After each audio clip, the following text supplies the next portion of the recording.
Hello class, very welcome to our YouTube channel and this is Rashmi Singh. आप सभी का अपने यूट्यूब चैनल में बहुत बहुत स्वागत है। आज हम लेकर आए हैं यूपीएसआई के लिए बहुत ही महत्वपूर्ण करंट अफेयर प्रश्नों की श्रृंखला, जिसमें 40 प्रश्न होंगे और सभी प्रश्न आपके करंट अफेयर की जानकारी को और इन्हांस करेंगे और आने वाली जो यूपीएसआई की परीक्षा है उसके लिए मददगार साबित भी होंगे। ठीक है, let's start. Solve this question. First question हमारा होगा, फर्स्ट क्वेश्चन है समाचारों की सुर्खियों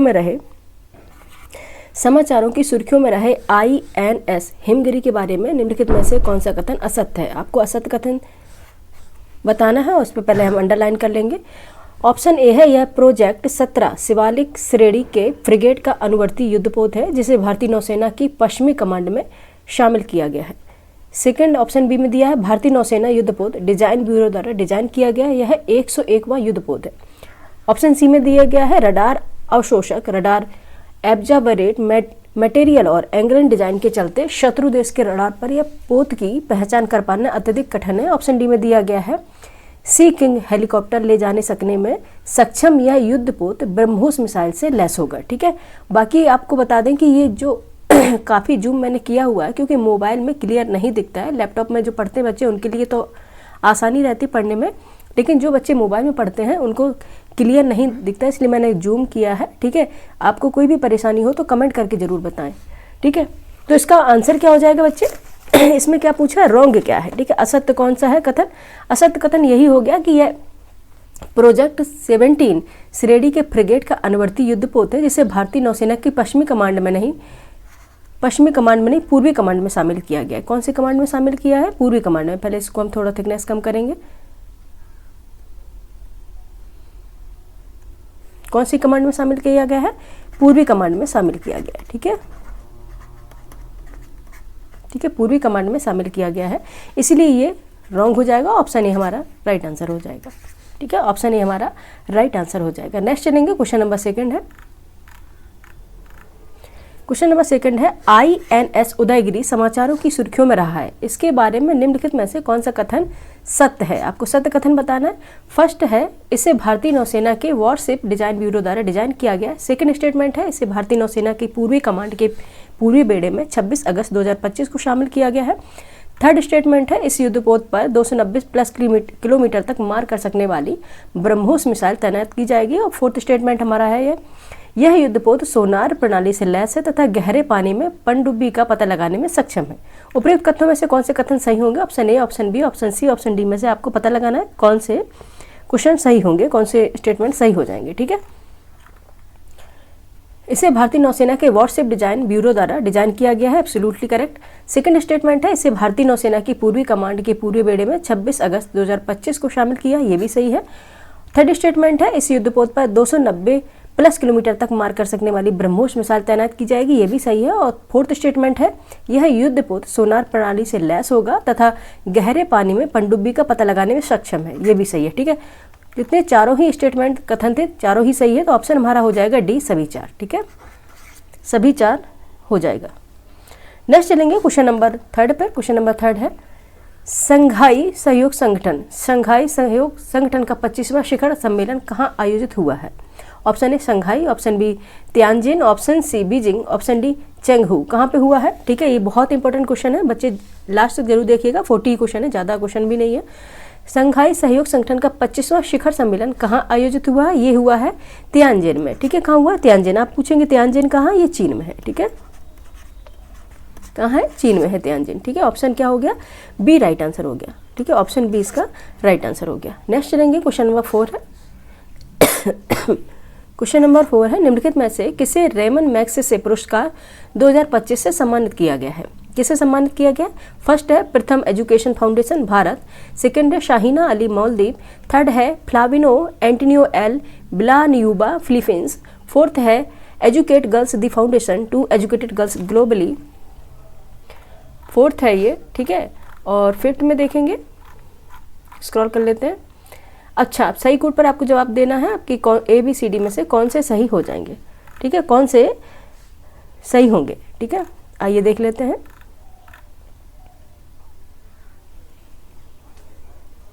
ठीक है, प्रथम एजुकेशन फाउंडेशन भारत, इसको नहीं मिला है रेमन मैग्सेसे। शाहीना अली मालदीव इसको मिला है, ठीक है। सहना अली मोल्दिव इसको मिला है, और Flaviano Antonio L Villanueva Philippines इनको मिला है, और फोर्थ है educate girls the foundation to educate girls globally इनको मिला है, ठीक है। इन तीनों को मिला है, इसको नहीं दिया गया, तो ये हमने पहले ही क्रॉस कर दिया है। सबसे पहले आपको बताते चलें कि अगर रेमन मैग्सेसे पुरस्कार है कब स्टार्ट हुआ था, 1958 को स्टार्ट किया गया था, ठीक है।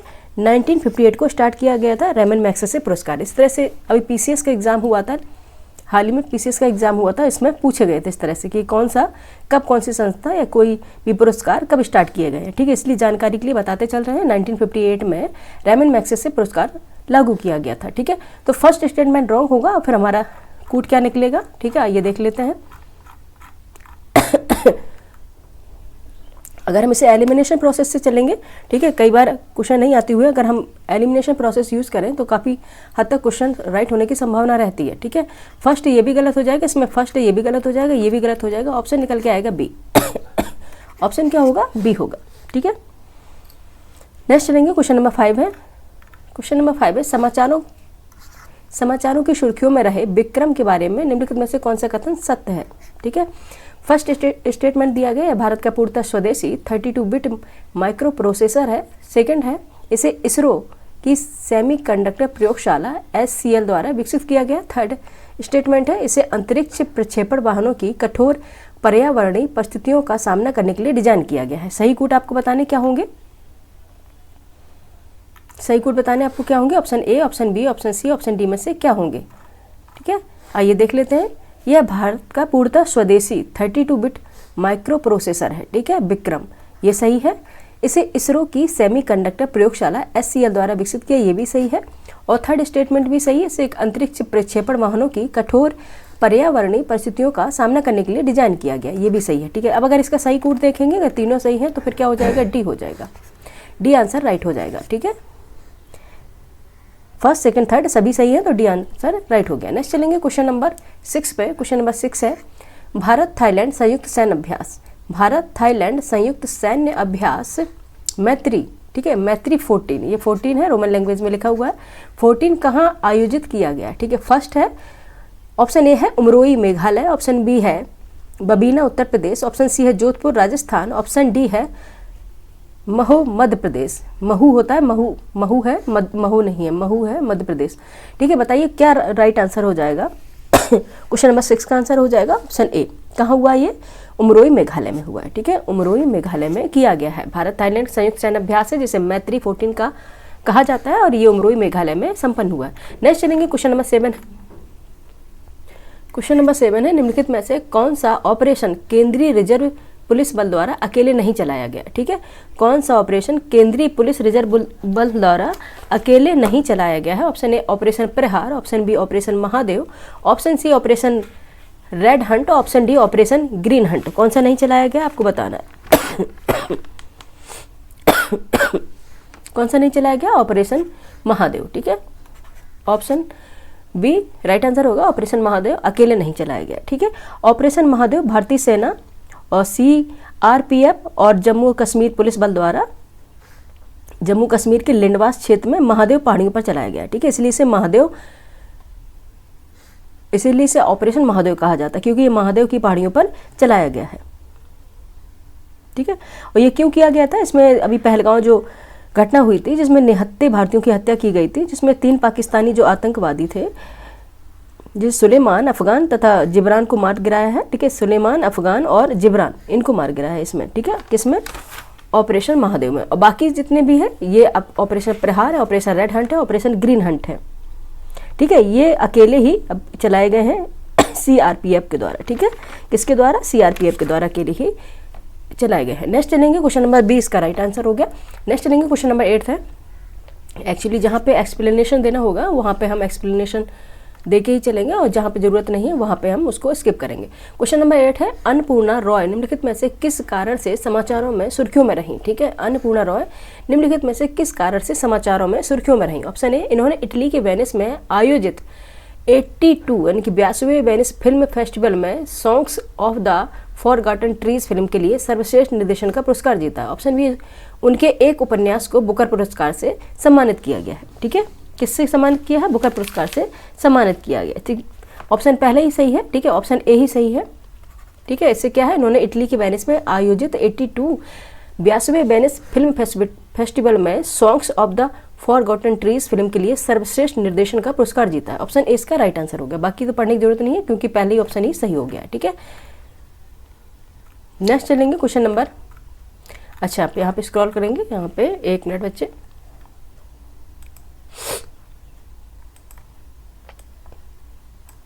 ठीक है। क्वेश्चन नंबर 9 पे चलेंगे, ठीक है। क्वेश्चन नंबर 9 है, 1 मिनट बच्चे, समाचारों में सुर्खियों में रहे, ठीक है। क्वेश्चन नंबर 9 क्या है, समाचारों में सुर्खियों में रहे ब्लैक एस्परगिल्ली का अनुप्रयोग निम्नलिखित में से किस क्षेत्र में किया जाता है। आपको बताना है ब्लैक एस्परगिल्ली का उपयोग निम्नलिखित में से किस क्षेत्र में किया जाता है। फर्स्ट है साइट्रिक एसिड के उत्पादन में, सेकंड है खाद्य कवक यानी कि फूड माइकोलॉजी विज्ञान में, और थर्ड है किण्वन प्रौद्योगिकी में फर्मेंटेशन में, और फोर्थ में है कृषि में एग्रीकल्चर में। उपयुक्त में से कितने कथन सही होंगे। Option A, option B, option C, option D में से आपको बताना है कौन से राइट आंसर हो जाएंगे, ठीक है। ब्लैक एस्परगिल्ली का उपयोग साइट्रिक एसिड के उत्पादन में भी किया जाता है, खाद्य कवक फूड माइकोलॉजी विज्ञान में भी किया जाता है, किण्वन प्रौद्योगिकी में भी किया जाता है, फर्मेंटेशन में और एग्रीकल्चर में तो किया ही जाता है। तो फिर ये सारे ही सही है और आंसर हमारा हो जाएगा सभी 4। आंसर क्या हो जाएगा, सभी 4, ऑप्शन डी राइट आंसर हो जाएगा, ठीक है। नेक्स्ट चलेंगे क्वेश्चन नंबर 10 पे। क्वेश्चन नंबर 10, जनजातीय मामलों के मंत्रालय ने अभी हाल ही में आदि संस्कृति के बीटा संस्करण को लॉन्च किया, इसके बारे में निम्नलिखित में से कौन सा कथन सत्य है, ठीक है। कौन सा सत्य है, आइए देख लेते हैं। फर्स्ट स्टेटमेंट है यह जनजातीय कला रूपों के लिए एक अग्रणी डिजिटल शिक्षण मंच है, सेकंड है यह विरासत के संरक्षण में कारगर भूमिका निभाता है, थर्ड है यह अनुसूचित जनजाति के लोगों की आजीविका को सक्षम बनाता है, और फोर्थ है यह भारत के जनजातीय समुदायों को शेष विश्व के साथ जोड़ते हैं। सही कूट बताने आपको क्या हो जाएंगे, option A, option B, option C, option D में क्या राइट आंसर होगा आपको बताना है, ठीक है। आइए देख लेते हैं, ठीक है। यह जनजातीय कला रूपों के लिए एक अग्रणी डिजिटल शिक्षा मंच है, ये सही है, ठीक है। यह विरासत के संरक्षण में कारगर भूमिका निभाता है, और थर्ड है यह अनुसूचित जनजाति की लोगों की आजीविका को सक्षम बनाता है, ठीक है। लेकिन फोर्थ दिया गया है कि यह भारत के जनजातीय समुदायों को शेष विश्व के साथ जोड़ता है, ये गलत है, ठीक है, ये रॉन्ग होगा। आंसर हमारा हो जाएगा फर्स्ट सेकंड थर्ड, सही कूट हो जाएगा ऑप्शन 10 का। 1 मिनट बच्चे, क्वेश्चन नंबर 10 है ना, हाँ जी, ठीक है बच्चे। स्किप करते हैं एक बार, इसको इरेज कर देते हैं, ठीक है। कौन से कथन सत्य है, यह है ये जनजातीय कला रूपों के लिए अग्रणी डिजिटल शिक्षण मंच है, ठीक है। यह विरासत संरक्षण में कारगर भूमिका निभाता है, ये भी सही है।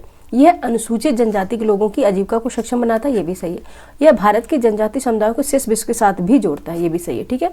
तो आंसर अपना क्या हो जाएगा, सही कूट अगर देखेंगे तो डी हो जाएगा, first second third and fourth, option D इसका राइट आंसर हो जाएगा, ठीक है। ऑप्शन डी क्या हो जाएगा, इसका राइट आंसर हो जाएगा क्वेश्चन नंबर 10 का, first second third and fourth सभी, ठीक है। नेक्स्ट चलेंगे क्वेश्चन नंबर 11। क्वेश्चन नंबर 11 है आदि संस्कृति प्लेटफॉर्म के घटक हैं, ठीक है। आदि संस्कृति प्लेटफॉर्म के घटक हैं। फर्स्ट है आदि विश्वविद्यालय डिजिटल आदिवासी कला अकादमी, सेकंड है आदि संपदा, थर्ड है आदि हॉट ऑनलाइन बाजार है, और फोर्थ में है आदि महोत्सव। सही आपको कूट बताना है, ABCD में से कौन से सही हो जाएंगे, option A, option B, option C में से क्या राइट आंसर होगा आपको बताना है, ठीक है। ठीक है, इसमें बताएंगे कि आदि विश्वविद्यालय जिसे बोलते हैं डिजिटल आदिवासी कला अकादमी, ठीक है, ये होगा, इसके प्लेटफॉर्म के घटक होंगे आदि संस्कृति प्लेटफॉर्म के घटक, आदि संपदा भी है, आदि हॉट ऑनलाइन बाजार भी है, लेकिन आदि महोत्सव इसमें नहीं है, इंक्लूड इसमें नहीं किया गया है। तो फर्स्ट सेकंड थर्ड जहाँ पे होगा वही राइट आंसर हो जाएगा, फर्स्ट सेकंड एंड थर्ड जो होगा वही राइट आंसर हो जाएगा, ऑप्शन सी इसका राइट आंसर होगा, ठीक है। 11 का आंसर क्या हो जाएगा, ऑप्शन सी राइट आंसर हो जाएगा, ठीक है। नेक्स्ट चलेंगे क्वेश्चन नंबर 12। क्वेश्चन नंबर 12 है समाचारों की सुर्खियों में रहे, समाचारों की सुर्खियों में रही समुद्र प्रदक्षिणा क्या है, ठीक है। सुर्खियों में रही समुद्र प्रदक्षिणा क्या है? ठीक है, ऑप्शन है अंटार्कटिका अभियान का एक चरण है, ऑप्शन बी है भारतीय सेनाओं का त्रिसेवा सर्व महिला जल यात्रा नौकायन अभियान है, ऑप्शन सी है एक डॉक्यूमेंट्री है, ऑप्शन डी है भारतीय नौसेना का एक टोही जहाज है। क्या है? क्या है ये है भारतीय सेनाओं का त्रिसेवा सर्व महिला जल यात्रा नौकायन अभियान। ठीक है, ऑप्शन बी राइट आंसर होगा। ठीक है, ऑप्शन बी इसका राइट आंसर हो जाएगा। ठीक है, भारत की थल सेना, नौसेना एवं वायुसेना की 10 महिला अधिकारियों का समुद्र प्रदक्षिणा होता है परिक्रमा करना। ठीक है, प्रदक्षिणा मतलब होता है परिक्रमा करना। अभियान है 11 सितंबर 2025 को गेटवे ऑफ इंडिया से लॉन्च किया गया है। भारत में निर्मित नौवहन जहाज त्रिवेणी भारतीय सेना का नौकायन पोत है। ठीक है, और ये क्या है, जो पूरी मार्ग लगभग कम से कम आप देखेंगे इसको लगभग 26,000 समुद्री मील की दूरी तय करेगा ये, और भूमध्य रेखा को 2 बार ये पार करेगा। ठीक है, कई बार क्वेश्चन आ भी सकता है, भूमध्य रेखा को ये 2 बार पार भी करेगा, और 3 महान अंतरीपों यानी कि ल्यूटिन, हॉर्न, गुड होप का ये चक्कर भी लगाएगा। ठीक है, तो कौन सा हो गया? भारतीय सेनाओं का त्रिसेवा सर्व महिला जल यात्रा नौकायन अभियान है। ठीक है, अब चलेंगे क्वेश्चन नंबर 13 पे।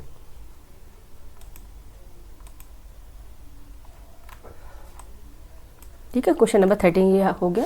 ठीक है, ये आपके लिए है, आपकी सुविधा के लिए है कि आपको अच्छे से क्लियर दिखाई दे।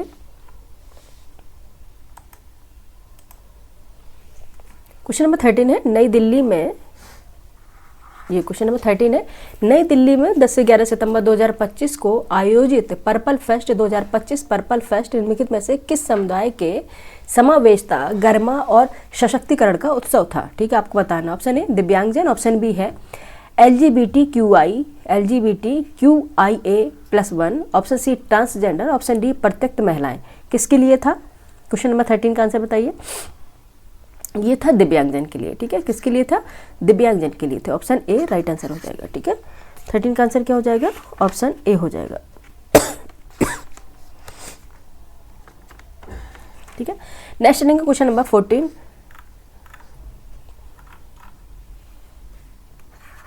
क्वेश्चन नंबर 14 है चंद्रपुरम पोनुसामी राधाकृष्णन ने 12 सितंबर 2025 को भारत के उपराष्ट्रपति पद की शपथ ली थी। ठीक है, ओथ ली थी इन्होंने। चंद्रपुरम पोनुसामी, इनका पूरा नाम है चंद्रपुरम पोनुसामी राधाकृष्णन। ठीक है, राधाकृष्णन 12 सितंबर 2025 को भारत के उपराष्ट्रपति पद की शपथ ली थी। कौन से उपराष्ट्रपति पद की शपथ? किस नंबर के उपराष्ट्रपति पद थे ये?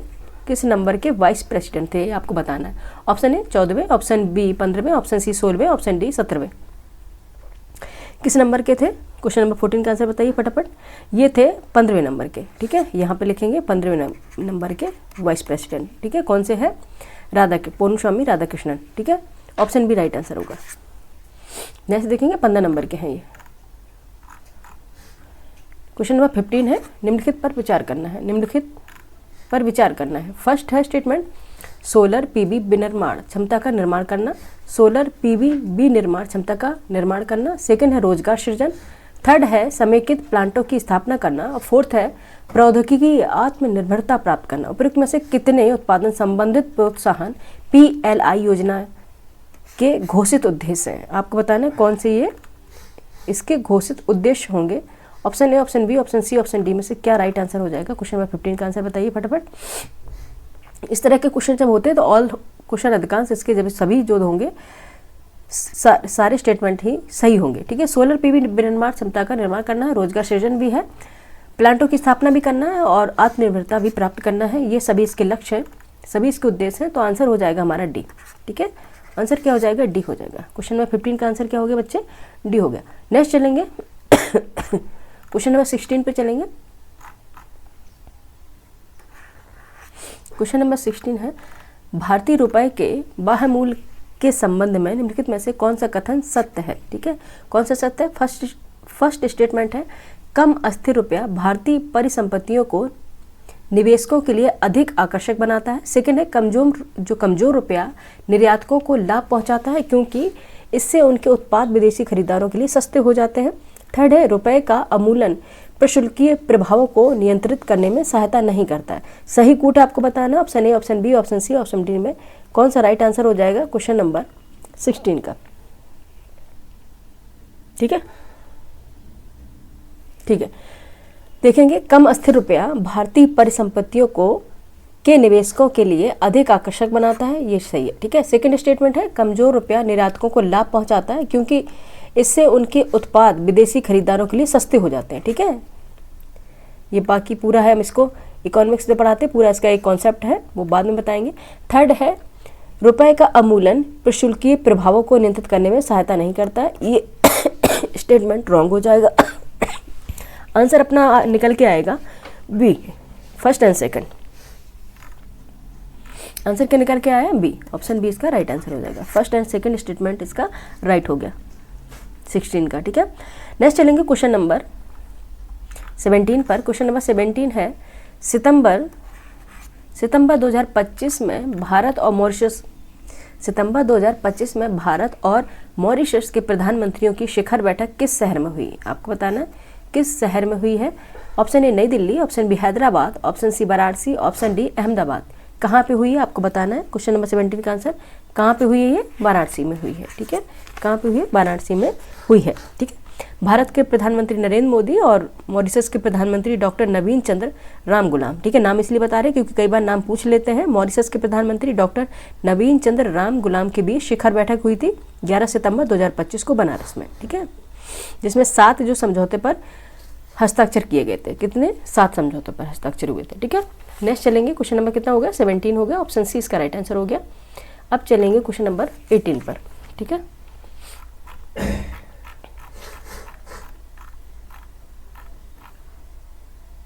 ठीक है, क्वेश्चन नंबर 18 है फास्ट ट्रैक। क्वेश्चन नंबर 18 है fast track immigration trusted travellers कार्यक्रम के तहत त्वरित अप्रवासन क्लियरेंस सुविधा निम्नलिखित में से किस हवाई अड्डे पर उपलब्ध है? किस हवाई अड्डे पर उपलब्ध है? ऑप्शन है नई दिल्ली, ऑप्शन डी है तिरुवनंतपुरम, ऑप्शन थर्ड में दिया गया अमृतसर से, और फोर्थ स्टेटमेंट अहमदाबाद है, और फिफ्थ में है बेंगलुरु। सही कोट करके आपको बताना है इनमें से किस में ये सुविधा fast track immigration trusted travellers कार्यक्रम के तहत ये सुविधा प्रदान की गई है और कौन कौन से ये हवाई अड्डे हैं, एयरपोर्ट हैं जिनमें ये सुविधा है। ठीक है, क्वेश्चन नंबर 18 का आंसर बताइए किन में है ये सभी हो जाएंगे कि नई दिल्ली में भी है, तिरुवनंतपुरम में भी है, अमृतसर में भी है, अहमदाबाद में है और बेंगलुरु में भी है। ठीक है, ऑप्शन डी राइट आंसर हो जाएगा ये सभी। ठीक है, first second third fourth and fifth सभी में है ये सुविधा। ठीक है, fast track immigration trusted travellers कार्यक्रम के तहत जो त्वरित अप्रवासन क्लियरेंस सुविधा है ये नई दिल्ली में है। एक बार सुन लीजिए, नई दिल्ली में है, ये जैसे कि ऑप्शन में दिया है, कई बार ऑप्शन में दूसरा ना हो इसलिए एक बार सुन लीजिए। नई दिल्ली में, चेन्नई में है, कोलकाता में है, बेंगलुरु में है, अहमदाबाद में है, कोच्चि में भी है, तिरुवनंतपुरम में इसमें दिया ही गया, लखनऊ में भी है। ठीक है, लखनऊ में भी है, उत्तर प्रदेश के लखनऊ में भी है, तिरुचेन्नई में है, कोझिकोड में है, अमृतसर हवाई अड्डों पर ये सुविधा सारी उपलब्ध है। ठीक है, क्वेश्चन नंबर 8 क्या हो गया? डी राइट आंसर हो गया इसका, ऑप्शन डी राइट आंसर हो गया। नेक्स्ट चलेंगे क्वेश्चन नंबर 19 है विदेश यात्रा से संबंधित निम्नलिखित कथनों पर विचार करना। ठीक है, विदेश यात्रा से संबंधित निम्नलिखित कथनों पर आपको विचार करना है। फर्स्ट स्टेटमेंट है भारत आने वाले विदेशी यात्रियों की संख्या वर्ष 2014 में 1.53 करोड़ से लगभग 31% बढ़कर 2024 में लगभग 2 करोड़ हो गई है। ठीक है, सेकंड स्टेटमेंट है विदेश जाने वाले भारतीयों की संख्या 2014 में 3.54 करोड़ से 73% बढ़कर 2024 में 6.12 करोड़ हो गई है। ठीक, उपरोक्त में से कौन से कथन सही हो जाएंगे? Option A, option B, option C, option D में से क्या राइट आंसर होगा? क्वेश्चन नंबर 19 का आंसर बताइए क्या हो जाएगा? भारत आने वाले विदेशी यात्रियों की संख्या वर्ष 2014 में 1.53 करोड़ से लगभग 31% बढ़कर हुई है और 2024 में ये 2 करोड़ हो गई। ठीक, ये सही स्टेटमेंट है। सेकंड स्टेटमेंट भी इसका सही है। ठीक है, आंसर क्या हो जाएगा? सी, फर्स्ट एंड सेकंड बोथ। ठीक है, दोनों ही सही है, ऑप्शन सी इसका राइट आंसर हो जाएगा। क्वेश्चन नंबर 19 का आंसर क्या हो गया? सी हो गया, इसका आंसर ऑप्शन सी हो गया। ठीक है, नेक्स्ट चलेंगे क्वेश्चन नंबर 20 है नेपाल में। ठीक है, नेपाल में केपी शर्मा ओली की सरकार के अपदस्थ होने पर निम्नलिखित में से किसे वहां का अंतरिम प्रधानमंत्री नियुक्त किया गया है? आपको बताना है किसे किया गया था। Option A Balendra Shah, option B Kulman Ghising, option C Sushila Karki, option D Sudan Gurung. ठीक है, सुदन गुरुंग आपको बताना है कौन सा ऑप्शन इसका राइट आंसर हो जाएगा। किसको किया गया था? सुशीला कार्की को किया गया था। ठीक है, किसको किया गया था? सुशीला कार्की को किया गया था। ठीक है, नेपाल में जो नेपाल के सर्वोच्च न्यायालय की सेवानिवृत्त न्यायाधीश हैं सुशीला कार्की, ठीक है, इनको 12 सितंबर 2025 को नेपाल की अंतरिम सरकार का प्रधानमंत्री अपॉइंट किया गया था, नियुक्त किया गया था। यह परिवर्तन क्यों हुआ था? जैन जेड आंदोलन हुआ था, जो जैन जेड आंदोलन द्वारा चलाए गए संघर्ष के परिणाम स्वरूप ये किया गया था, ठीक है। ऑप्शन सी राइट आंसर होगा। नेक्स्ट चलेंगे, क्वेश्चन नंबर है 21, ठीक है। जैसा कि जैन जेड आंदोलन द्वारा किस देश की निर्वाचन सरकार का तख्ता पलट किया गया था, ठीक है। ऑप्शन ए चांद, ऑप्शन बी कांगो लोकतांत्रिक गणराज्य, option C Nepal, option D Bangladesh. किसका किया गया था बताइए आप, 21 का आंसर बताइए। जैसे कि अभी क्वेश्चन बता ही दिया, किस में हुआ था? ये नेपाल में हुआ था, ठीक है। ऑप्शन सी इसका राइट आंसर हो जाएगा। 21 का कहाँ हुआ था? नेपाल में, ठीक है। ये क्यों किया गया था? नेपाल के केपी शर्मा ओली की सरकार द्वारा इस 26 सोशल मीडिया प्लेटफॉर्म पर प्रतिबंध लगा दिया था अचानक, ठीक है। जो 26 सोशल मीडिया प्लेटफॉर्म थे उनको अचानक बंद कर दिया था, यानी कि प्रतिबंध लगा दिया गया था। उससे क्या हुआ था? लाखों युवाओं ने विद्रोह कर दिया था, ठीक है, जिसे बोलते हैं जैन जेड आंदोलन, ठीक है। जैन जेड आंदोलन इसका नाम दिया गया था, ठीक है। इसमें हुआ क्या था? एक्चुअली जो संसदीय सचिवालय था, सर्वोच्च न्यायालय, प्रधानमंत्री के कार्यालय, आवास, होटल, इनको सबको जला के खाक कर दिया गया था, ठीक है। और केपी शर्मा ओली है जो प्रधानमंत्री के पद से त्यागपत्र देकर अज्ञात स्थान पर भाग भी गए थे, ठीक है। आंसर क्या हो जाएगा? सी, ठीक है। किसमें? नेपाल में हुआ था। अचानक सोशल मीडिया प्लेटफॉर्म में 26 सोशल मीडिया प्लेटफॉर्म पर अचानक प्रतिबंध लगाने से यह विद्रोह हुआ था, जैन जेड आंदोलन, ठीक है। नेक्स्ट चलेंगे, क्वेश्चन नंबर सी हो गया राइट आंसर। नेक्स्ट देखेंगे, क्वेश्चन नंबर 22 है नेपो बेबी, ठीक है। क्वेश्चन नंबर 22 है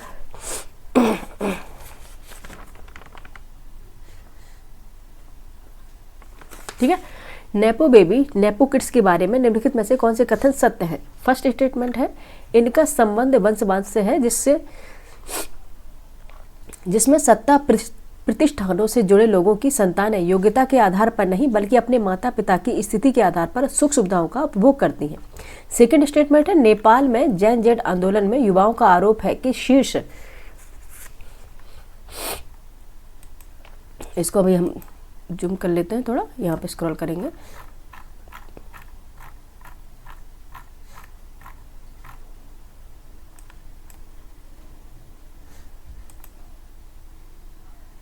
ठीक है, कहते हैं शीर्ष राजनीतिक और प्रशासनिक अधिकारियों की संतानें अवैध तरीके से संसाधनों का उपभोग कर रही हैं, ठीक है। उपयुक्त में से कौन से सही है?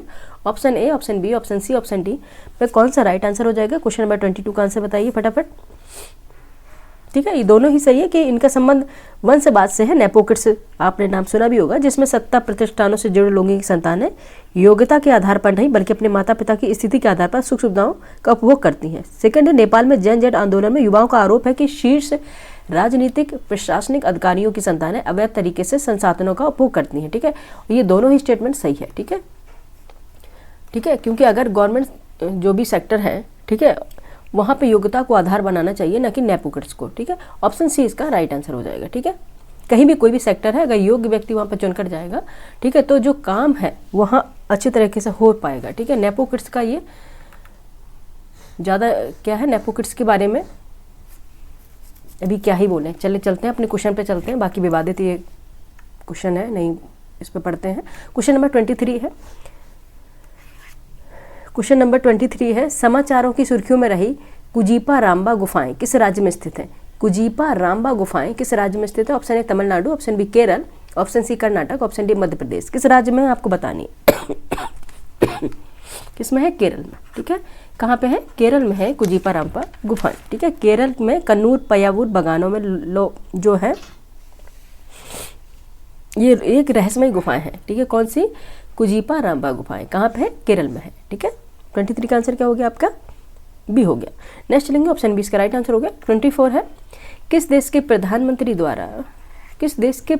द्वारा अपने मंत्रिमंडल में कृत्रिम मेधा जनरेटेड मंत्री नियुक्त किए जाने की घोषणा की है? ठीक है। Option A New Zealand, option B Australia, option C Japan, option D Albania. किसके द्वारा की गई है? किसके द्वारा? अल्बानिया के द्वारा, ठीक है। अल्बानिया के द्वारा की गई है, ठीक है। क्वेश्चन नंबर 24 का आंसर क्या होगा? डी हो जाएगा, ठीक है। अल्बानिया के प्रधानमंत्री एडी रामा ने 12 सितंबर 2025 को अपने नए मंत्रिमंडल में भ्रष्टाचार से निपटने और ट्रांसपेरेंसी लाने के लिए, नवाचार को बढ़ावा देने के लिए एक कृत्रिम मेधा जनित मंत्री की नियुक्ति की है, जिसे आधिकारिक तौर पर डीएला नाम दिया गया। क्या नाम दिया गया? डीएला। ठीक है, जिसे अल्बानियाई जो भाषा होती है, अल्बानियाई भाषा जो होती है, उसे सूर्य के रूप में जाना जाता है। ठीक है, डेला को क्या जाना जाता है? सूर्य के रूप में प्रयुक्त किया गया। ठीक है, स्त्री रूप की यह एक नई कृत्रिम मेधा मंत्री है। ये आभासी इकाई है ये। ठीक है, वर्चुअल इकाई है ये कहाँ पे है? अल्बानिया में। ठीक है, नेक्स्ट देखें, क्वेश्चन नंबर 25 है विश्व का। ठीक है, जो एक्सप्लेनेशन इंपॉर्टेंट है वो एक्सप्लेनेशन लेके चलेंगे, बाकी नहीं तो अगर सभी क्वेश्चन का एक्सप्लेनेशन यूं ही दिए, ठीक है, तो क्लास बहुत ही लेंदी हो जाती है। ठीक है, बच्चों को बोरिंग भी हो जाती है और बच्चों के पास टाइम भी उतना नहीं होता कि सिर्फ क्लास की देखें, बाकी जो सब्जेक्ट है उनका भी रिवीजन करना होता है। विश्व का सबसे ऊंचा होटल, क्वेश्चन नंबर 25 है विश्व का सबसे ऊंचा होटल किस शहर में बनाया गया है? किस शहर में बनाया गया? Option A Tokyo, option B Kuala Lumpur, option C Dubai, option D Sharjah. कहाँ पे बनाया गया है? क्वेश्चन नंबर 25 बताइए, आंसर क्या हो जाएगा? ये कहाँ बनाया गया? दुबई में बनाया जा रहा है। ठीक है, कहाँ बनाया जा रहा है? दुबई में बनाया जा रहा है। ऑप्शन सी इसका राइट आंसर हो जाएगा। संयुक्त अरब अमीरात के दुबई शहर में, ठीक है, विश्व के सबसे ऊंचे होटल शील, नाम इसका है शील दुबई मरीना। ठीक है, क्या नाम है होटल का? शील दुबई मरीना। इसका निर्माण किया जा रहा है। ठीक है, ये कम से कम 1004 कमरे हैं, इसमें 1004 कमरे होंगे और 82 मंजिल का ये होटल होगा। ठीक है, और इसकी हाइट होगी 377 मीटर। ठीक है, ये कहाँ बनाया जा रहा है? दुबई में बनाया जा रहा है। ठीक है, नेक्स्ट चलेंगे, क्वेश्चन नंबर, ऑप्शन सी इसका राइट आंसर हो जाएगा। क्वेश्चन नंबर 26 है निम्नलिखित में से कौन से भारतीय शहरों ने ट्रिप एडवाइजर की travellers choice best of the best destination 2025 सूची में एशिया के अंतर्गत स्थान प्राप्त किया है? आपको बताना है निम्नलिखित में से कौन सा जो भारतीय शहर है जिसमें ट्रिप एडवाइजर की travellers choice best of the best destination 2025 सूची में एशिया के अंतर्गत स्थान प्राप्त किया है। फर्स्ट आपको बताना है वाराणसी, सेकंड है प्रयागराज, थर्ड है नई दिल्ली, फोर्थ है आगरा, फिफ्थ है जयपुर। सही कूट आपको बताने ए बी सी डी में से कौन सा सही हो जाएगा? ऑप्शन ए बी और सी डी में से कौन सा सही हो जाएगा? क्वेश्चन नंबर 26 का आंसर बताइए फटाफट। ठीक है, कौन कौन से इसमें होंगे? इसमें नई दिल्ली है, आगरा है और जयपुर है। ठीक है, वाराणसी प्रयागराज इसमें शामिल नहीं है, वाराणसी प्रयागराज इसमें शामिल नहीं है। तो third fourth fifth option C इसका राइट आंसर हो जाएगा। ठीक है, ऑप्शन सी क्या इसका राइट आंसर हो जाएगा? Third fourth fifth. ठीक है,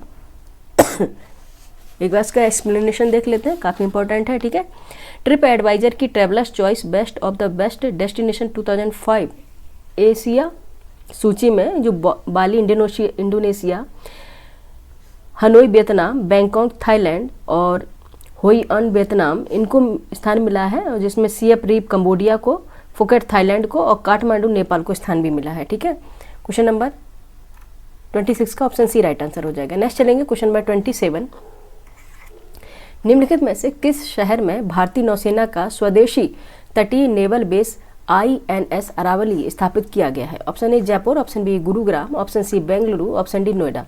कहाँ पे किया गया? आपको आंसर बताना है 27 का। ये किया है गुरुग्राम में। ठीक है, कई लोग अरावली देख के जयपुर लगा के आएंगे, ठीक है, लेकिन वो नहीं है, ये क्या है गुरुग्राम में किया गया है। ठीक है, ठीक है, कहाँ किया गया है?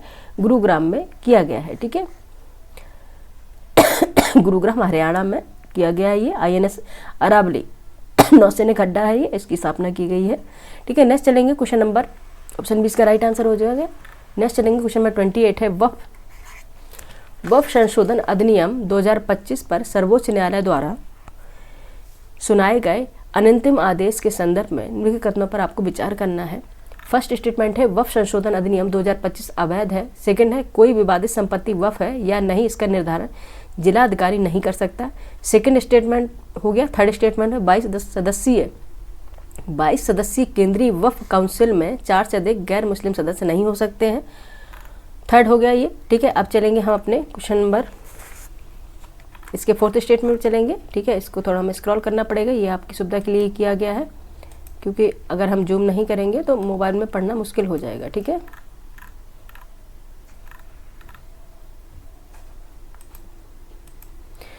और फोर्थ स्टेटमेंट है 11 सदस्यीय वक्फ बोर्ड में 3 से अधिक गैर मुस्लिम सदस्य नहीं हो सकते हैं। और फिफ्थ में है प्रत्येक वक्फ संपत्ति का पंजीकरण कराना अनिवार्य है। ठीक है, उपयुक्त में से कौन से कथन सही, ए बी सी डी में से आपको बताना है कौन से कथन सही हो जाएंगे क्वेश्चन नंबर 28 का। ठीक है, कौन से कथन सही हो जाएंगे क्वेश्चन नंबर 28 का आपको बताना है। ठीक है, तो इसमें जैसे कि पहले बताया था स्क्रॉल करके बार बार नहीं जाएंगे। ठीक है, फर्स्ट स्टेटमेंट इसमें रॉन्ग होगा तो फर्स्ट को हम पहले ही एलिमिनेट कर देते हैं। ठीक है, आंसर निकल के आएगा बी। ठीक है, आंसर क्या निकल के आएगा, बी हो जाएगा। ठीक है, ऑप्शन क्या हो जाएगा इसका, बी राइट आंसर हो जाएगा, second, third, fourth and fifth. ठीक है, क्योंकि फर्स्ट स्टेटमेंट इसलिए रॉन्ग हो गया, उसमें बताया गया था कि वक्फ संशोधन अधिनियम 2025 अवैध है, जो कि अवैध नहीं है। बाकी सारे स्टेटमेंट सही थे। ठीक है, ऑप्शन बी राइट आंसर हो जाएगा। नेक्स्ट चलेंगे क्वेश्चन नंबर 29 पर। क्वेश्चन नंबर 29 है समाचारों की सुर्खियों में रहे आनंद कुमार वेल कुमार के संदर्भ में, आनंद कुमार वेल कुमार के संदर्भ में निम्नलिखित में से कौन से कथन सही हैं। ठीक है, यहाँ पहले देख लेते हैं, पहले सही नहीं पूछा है कहीं ऐसा तो न है। ठीक है, पहले देख लेते हैं क्या पूछा है।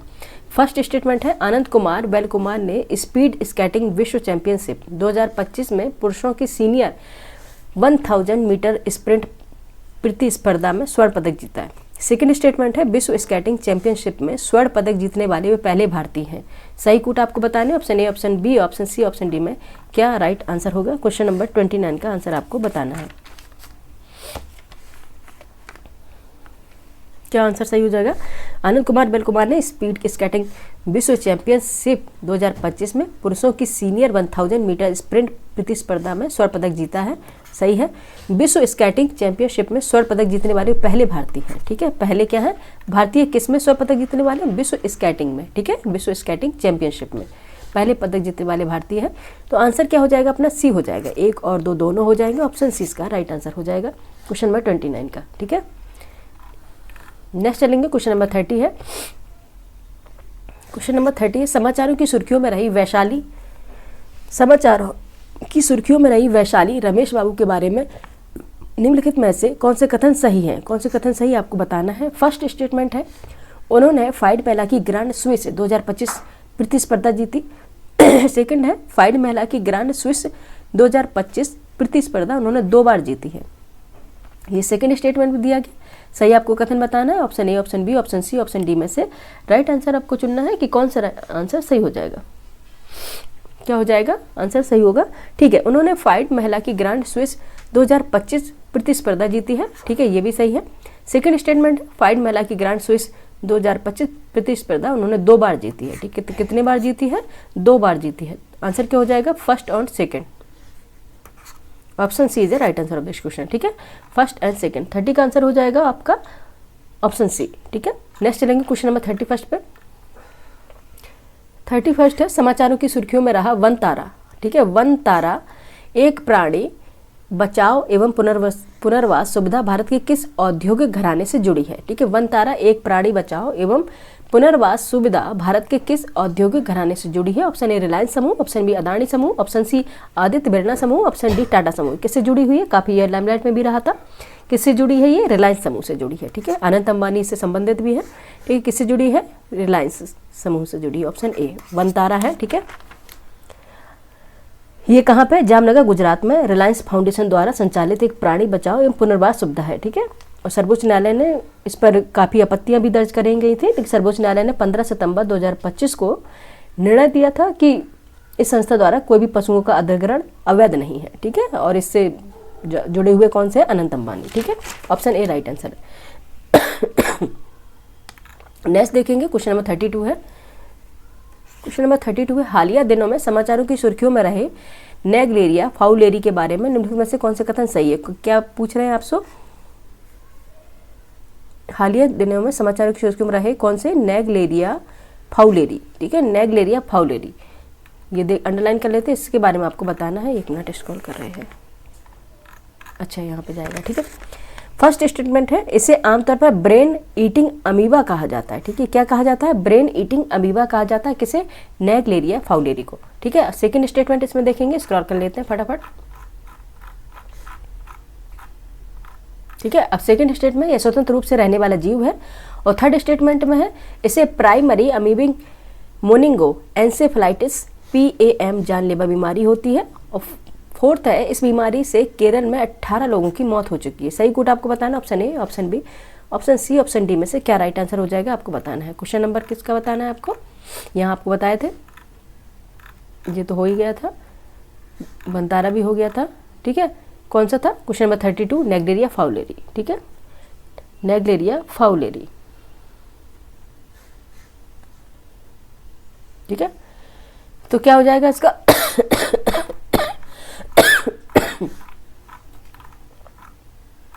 ठीक है, ये हो गया कि ये आमतौर पर ब्रेन ईटिंग अमीबा कहा जाता है इसे। ये स्वतंत्र रूप से रहने वाला जीव है। इसे प्राइमरी अमीबिक मोनिंगो एन्सेफलाइटिस BAM जानलेवा बीमारी होती है। इस बीमारी से केरल में 18 लोगों की मौत भी हो चुकी है। ऑप्शन डी इसके राइट आंसर हो जाएगा। First, second, third and fourth सभी सही है, ठीक है, ऑप्शन डी राइट आंसर हो जाएगा। नेक्स्ट चलेंगे, क्वेश्चन नंबर 33 है, प्रधानमंत्री नरेंद्र मोदी द्वारा अपने जन्मदिन 17 सितंबर 2025 के अवसर पर, कब इनका जन्मदिन है, 17 सितंबर 2025 के अवसर पर, 17 सितंबर को है, ठीक है, 2025 के अवसर पर स्वस्थ नारी सशक्त परिवार अभियान कहाँ से लॉन्च किया गया है। Option A Ahmedabad, option B Dhar, option C Varanasi, option D Purnia. कहाँ से किया गया है, ये किया गया है, बताइए,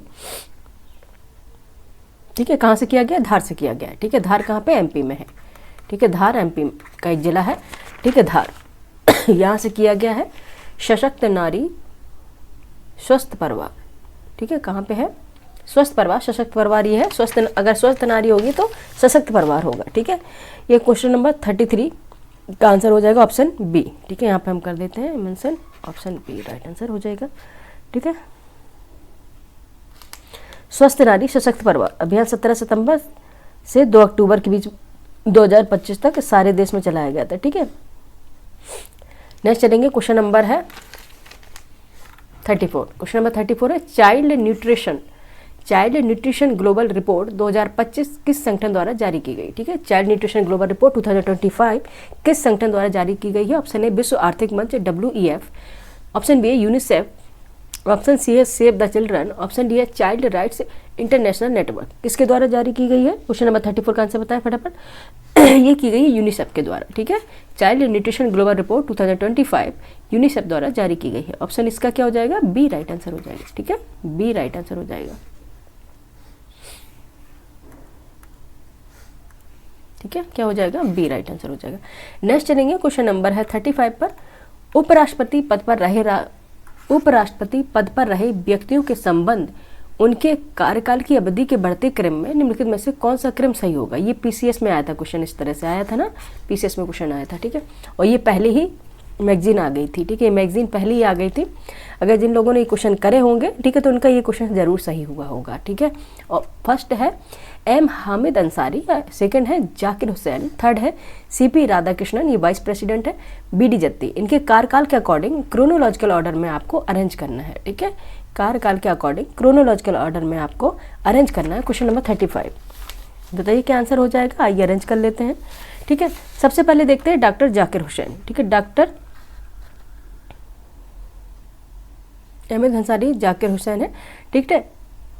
डॉक्टर जाकिर हुसैन है, ये 13 मई 1962 से 12 मई 1967 तक ये रहे थे। क्या इनका हम मेंशन कर दें कार्यकाल, ठीक है, टेन्योर इसका मेंशन कर दे रहे हैं, ठीक है, कई बार जाकिर हुसैन है, ठीक है, 13 मई 1962 से लेके 12 मई 1967 एक बुक 12 मई से 1967 तक इनका टेन्योर रहा था, ठीक है। उसके बाद है BD जत्ती, देखेंगे 31 अगस्त, BD जत्ती 31 अगस्त 1974 से इनका टेन्योर रहा था 30 अगस्त 1979, ठीक है, 1979। हम इनका time period mention, date mention नहीं कर रहे हैं, ठीक है, 1979 है, यहाँ पे लिख दे रहे हैं 1979। BD जत्ती है। हामिद अंसारी का देखेंगे, MA हामिद अंसारी, इनका 11 अगस्त 2007 से 11 अगस्त 2007 से इनका पीरियड देखेंगे, टेन्योर पीरियड 10 अगस्त 2017 तक था, 2017 तक था, ठीक है। और लास्ट में है सीपी राधाकृष्णन, जो अभी वाइस प्रेसिडेंट बने हुए हैं हालिया में। तो ये 12 सितंबर 2025 से इन्होंने पदभार ग्रहण किया है। ठीक है, 12 सितंबर 2025 से इन्होंने क्या है, पदभार अपना ग्रहण किया है। और 12 सितंबर 2025 से अभी तक, यानी कि वर्तमान तक अब इनका टेन्योर पीरियड चल ही रहा है। कौन से, सीपी राधाकृष्णन वाइस प्रेसिडेंट है जो। ठीक है, अब हम इनको अरेंज करेंगे। अगर हम इनको अरेंज कर लेते हैं तो ऑप्शन हो जाएगा सेकंड, फिर फोर्थ, फिर फर्स्ट, फिर थर्ड। ऑप्शन ए इसका राइट आंसर हो जाएगा। क्वेश्चन नंबर क्या होगा, 35 का ए ऑप्शन राइट आंसर हो जाएगा। ठीक है, पहले सेकंड आएगा, फिर फोर्थ, फिर फर्स्ट, फिर थर्ड। ठीक है, अकॉर्डिंग के टेन्योर के।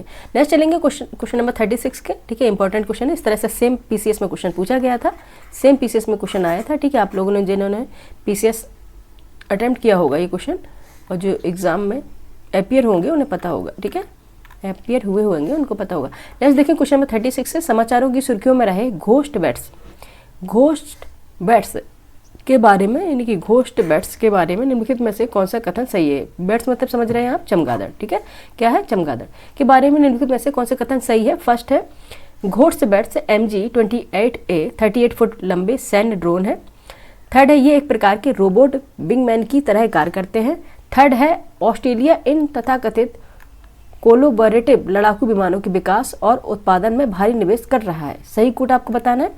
Option A, option B, option C, option D में क्या राइट आंसर होगा। ठीक है, इसके बैट्स समझ के कई लोग समझेंगे कि चमगादड़। ठीक है, घोस्ट बैट्स, लेकिन उसी के नाम पर रखा गया है ये अलग। ठीक है, उसी के नाम पर ये बनाया गया है अलग। ठीक है, ये आप स्क्रॉल करना पड़ेगा आपको। ठीक है, तो इसमें घोस्ट बैट है, MG-28 है, 30 फुट लंबे सैन्य ड्रोन है, ये बिल्कुल सही है। ये एक प्रकार के रोबोट विंगमैन की तरह कार्य करते हैं, ये भी सही है। ऑस्ट्रेलिया इन तथाकथित कोलोबरेटिव लड़ाकू विमानों के विकास और उत्पादन में भारी निवेश कर रहा है। ठीक है, ये भी सही है। तीनों सही है, तो आंसर अपना क्या निकल के आएगा, जिसमें तीनों सही होंगे। ठीक है, अब आपको नीचे चलना पड़ेगा, स्क्रॉल करेंगे। ठीक है, नहीं आप यहाँ पे होगा, एक मिनट, इसको हम इधर देख लेते हैं। हाँ ठीक है, ये हो गया। इसके कूट यहाँ पे दिए हुए हैं। ठीक है, कूट यहाँ पे दिए हुए हैं, तो आंसर क्या हो जाएगा, सी ऑप्शन इसका राइट आंसर होगा। ठीक है, सी ऑप्शन इसका क्या होगा, राइट आंसर हो जाएगा। फर्स्ट, सेकंड, थर्ड सभी। ठीक है, 36 का आंसर क्या हो गया, सी हो गया। ठीक है, 36 का आंसर अपना क्या हो गया, सी हो गया। नेक्स्ट चलेंगे क्वेश्चन नंबर 37 पर। समाचारों की सुर्खियों में रहे व्यक्तिकृत अनुकूली शिक्षण सॉफ्टवेयर के बारे में निम्नलिखित में से कौन से कथन सही है, आपको बताना है। फर्स्ट स्टेटमेंट है, इसके द्वारा अलग अलग छात्र की सीखने के स्तर का निर्धारण करके उसके अनुसार शिक्षण सामग्री और प्रश्नों को तैयार किया जाता है। सेकेंड स्टेटमेंट है, शिक्षण सामग्री कहानी खेल के रूप में भी हो सकती है। थर्ड स्टेटमेंट है, इसे आंध्र प्रदेश के 1200 सरकारी स्कूल में कक्षा 6 से 9 के विद्यार्थियों के लिए अपनाया गया है। उपयुक्त कथनों में से कौन सा सही आपको बताना। Option B, option A, option B, option C, option D में से कौन सा राइट आंसर हो जाएगा। क्वेश्चन नंबर 37 का आंसर बताइए फटाफट। आंसर क्या हो जाएगा इसका, क्योंकि इसमें ठीक है आपको इन्फॉर्मेशन दे रहे हैं। ठीक है, कई क्वेश्चन क्या है, हमको इन्फॉर्मेशन देते हैं। ठीक है, बताते हैं। ठीक है, इसके द्वारा अलग अलग छात्र के सीखने के स्तर का निर्धारण करने के लिए उसके अनुसार शिक्षण सामग्री और प्रश्नों को तैयार किया जाता है। ठीक है, शिक्षण सामग्री कहानी खेल के रूप में भी हो सकती है। इसे आंध्र प्रदेश के, ठीक है आपको बताना है, आंध्र प्रदेश के 1200 सरकारी स्कूल में कक्षा 6 से 9 के विद्यार्थियों के लिए किया गया है। ये तीनों ही सही है। ठीक है, कौन सा है, ये सुर्खियों में कौन रहा था, कौन सा सुर्खियों में रहा था, व्यक्तिकृत अनुकूली शिक्षण सॉफ्टवेयर। ठीक है, आंसर क्या हो जाएगा इसका, तीनों सही है, तो आंसर अपना निकल के आएगा डी। ठीक है, फर्स्ट, सेकंड, थर्ड सभी। ठीक है, डी आंसर निकल के आया। 37 का आंसर हो जाएगा अपना ऑप्शन डी। ठीक है, नेक्स्ट चलेंगे, क्वेश्चन नंबर है 38। क्वेश्चन नंबर है 38। 11 सितंबर 2025 को निम्नलिखित में से किस दिवस के रूप में मनाया गया। ठीक है, 11 सितंबर 2025 को निम्नलिखित में से किस दिवस के रूप में मनाया गया। ऑप्शन ए हिंदी दिवस, ऑप्शन बी दिग्विजय दिवस, ऑप्शन सी अंतर्राष्ट्रीय साक्षरता दिवस, ऑप्शन डी पराक्रम दिवस। किसके रूप में मनाया गया, क्वेश्चन नंबर 38 बताइए। दिग्विजय दिवस के रूप में मनाया गया इसे। ठीक है, क्यों मनाया गया, इसका एक्सप्लेनेशन देखेंगे तभी समझ पाएंगे कि इसे क्यों मनाया गया। ठीक है, 11 सितंबर को दिग्विजय दिवस के रूप में मनाया गया क्योंकि 11 सितंबर 1893 को शिकागो में, ठीक है 1893 को डेट आप मेंशन करेंगे 1893। ठीक है, 11 सितंबर 1893 को शिकागो में विश्व धर्म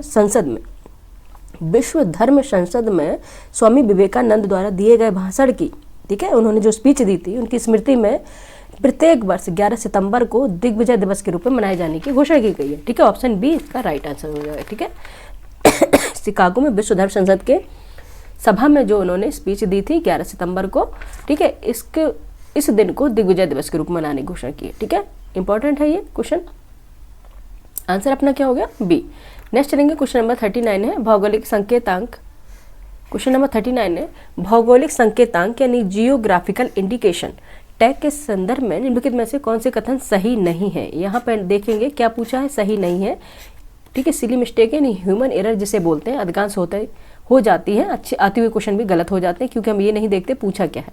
ठीक है, नेक्स्ट देखते हैं, ऑप्शन ए है भौगोलिक संकेतांक टैग वस्तुओं के भौगोलिक संकेतांक पंजीकरण एवं संरक्षण अधिनियम 1999 के प्रावधानों के तहत प्राकृतिक एवं विनिर्मित उत्पादों के लिए जारी किए जाते हैं। ऑप्शन बी में सर्वाधिक भौगोलिक संकेतांक टैग उत्तर प्रदेश के उत्पादों के लिए जारी किए गए हैं। ऑप्शन सी है भारत में सर्वाधिक भौगोलिक संकेतांक टैग कृषि उत्पादों के लिए जारी किए गए हैं। ऑप्शन डी है भारत में अब तक अगस्त 2025 तक कुल 605 उत्पादों को भौगोलिक संकेतांक यानी कि जियोग्राफिकल इंडिकेशन टैग प्रदान किया जा चुका है। आपको बताना आंसर इसमें कौन सा सही नहीं है। ठीक है, क्या बताना कौन सा सही नहीं है, तो कौन सा सही नहीं होगा? इसमें दिया सर्वाधिक भौगोलिक संकेतांक टैग उत्तर प्रदेश के उत्पादक जारी किए गए, ये सही है। ऑप्शन ए भी सही है, लेकिन सी है भारत में सर्वाधिक भौगोलिक संकेतांक टैग कृषि उत्पादों के लिए जारी किए गए, ये गलत है। ठीक है, कृषि उत्पादों के लिए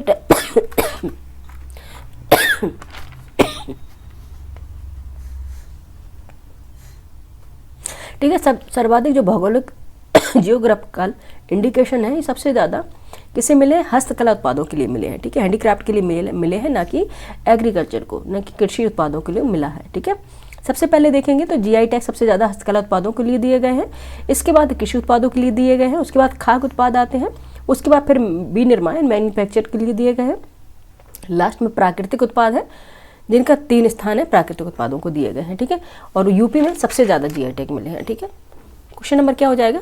कौन सा सही गलत था? सी। ठीक है, ऑप्शन सी गलत था, यही राइट आंसर हो जाएगा। नेक्स्ट चलेंगे और आज का ये हमारा लास्ट क्वेश्चन होगा, क्वेश्चन नंबर 40 है और फटाफट मैंने आज क्वेश्चन कंप्लीट करवा दिए। एक्चुअली जब मैंने टेस्ट सीरीज कराई थी उस समय पे तबीयत ठीक नहीं थी, अभी भी फीवर है, लेकिन आप लोगों का लॉस ना हो इसलिए क्लास हम लगातार ले रहे हैं। ठीक है, और जैसे जैसे कि आज क्लास है बाकी हम अपने से खुद से बना के लेके आएंगे। एसआई के लिए अच्छे इंपॉर्टेंट जितने भी जीके जीएस के क्वेश्चन होंगे जो अभी तक एसआई में पूछे गए हैं वो भी क्वेश्चन हम कंप्लीट करा देंगे। अगर मार्केट में टेस्ट सीरीज आ गई होगी, ठीक है, तो अभी एक्चुअली क्या 2-3 दिन रनी डे ही रहा है। ठीक है, अगर मार्केट में टेस्ट सीरीज आ गई होगी तो फिर वो टेस्ट सीरीज ला के आपको उपलब्ध करा दी जाएगी। ठीक है, यूपीएसआई के एग्ज़ाम दिसंबर में सुन रहे हैं, अगर हो जाएगा तो आप लोग पहले तैयारी करें, क्योंकि अकॉर्डिंग ये निर्भर करता है सरकार पर, गवर्नमेंट पर, आयोग पर कि वो कब एग्जाम ले, लेकिन अपनी तैयारी कंप्लीट रखनी है। क्वेश्चन नंबर 40 है कोटि तीर्थ कॉरिडोर। ठीक है, कोटि तीर्थ कॉरिडोर किस राज्य में विकसित किए जाने की घोषणा अभी हाल में की गई है?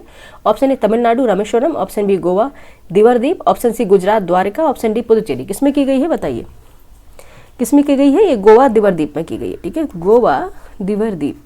ठीक है, कोटि तीर्थ कॉरिडोर, कोटि तीर्थ कॉरिडोर की शुरुआत की गई। गोवा में मुख्यमंत्री प्रमोद सावंत की अध्यक्षता में की गई है। गोवा मंत्रिमंडल ने गोवा के दिवरदीप पर कोटि तीर्थ योजना को अनुमति प्रदान की थी। ठीक है, बताते चलें कि गोवा पर जैसे पुर्तगाली जब शासन था तब ये पुर्तगाली शासनकाल के दौरान ये मंदिर नष्ट हो गए थे। ठीक है, इसी मंदिर जो मंदिर था कदम राजवंश था वहाँ। ठीक है, कदम राजवंश था 10वीं-14वीं शताब्दी तक नरोवा द्वीप पर। ठीक है, वहाँ पे ये कौन से कॉरिडोर की स्थापना कब की जा रही है? कोटि तीर्थ कॉरिडोर की स्थापना की जाएगी। ठीक है, ऑप्शन बी इसका राइट आंसर हो जाएगा। ठीक है, इस तरह से मोस्ट इंपॉर्टेंट क्वेश्चन थे करंट अफेयर के 40। ठीक है, वो कंप्लीट करा दिया और ये हमने कंटेंट प्रतियोगिता दर्पण की मैगजीन, मंथली मैगजीन से लिया है। बहुत अच्छे क्वेश्चन है, आप अगर मैगजीन देख लेंगे एक बार, ठीक है, क्वेश्चन हूबहू तो कोई क्वेश्चन नहीं आता, आयोग जो पूछ ले, लेकिन सेम पैटर्न वही पूछा गया है। ठीक है, करंट अफेयर का सेम पैटर्न वही पूछा गया है। देख अभी आपने बता ही दिया मैंने, यूपीपीसीएस में सेम आया था डिट्टू। अब लेकिन नेम तो सेम नहीं आएगा, लेकिन इस तरह से पूरा पूछा गया है। ठीक है, अगर हम इसे प्रैक्टिस सेट कर लेते हैं तो हमारी जो करंट अफेयर की जो हमारा भंडार है उसमें इन्हांस हो जाएगा और हमारा जो एग्ज़ाम आने वाला है यूपीएसआई का, ठीक है, उसके लिए बहुत ही मददगार साबित होने वाली है ये टेस्ट सीरीज। और बताइए अब ये आपको क्लास कैसी लगी? ठीक है, बाकी जीके जीएस की क्लास हम और लेकर आएंगे। ठीक है, प्रैक्टिस सेट भी करा देंगे और अगर आप कंसेप्ट वाइज क्लास चाहते हैं Indian geography and world geography की, वो भी कमेंट करके बताएं, ठीक है। जब आप लोग कमेंट करके बताएंगे तभी हमें पता चलेगा आप पढ़ना क्या चाहते हैं, ठीक है। बाकी आप लोग लाइक करें, सब्सक्राइब करें, शेयर करें, ठीक है। फीवर होने के बावजूद हम आप लोगों की क्लास ले रहे हैं, ठीक है। आप लोग एक लाइक और सब्सक्राइब तो कर ही सकते हैं, ठीक है। बाकी आप लोग रिवाइज कीजिए और जो भी अगर समझ में नहीं आता है वो कमेंट करके ज़रूर बताइए, ठीक है। Thank you for watching.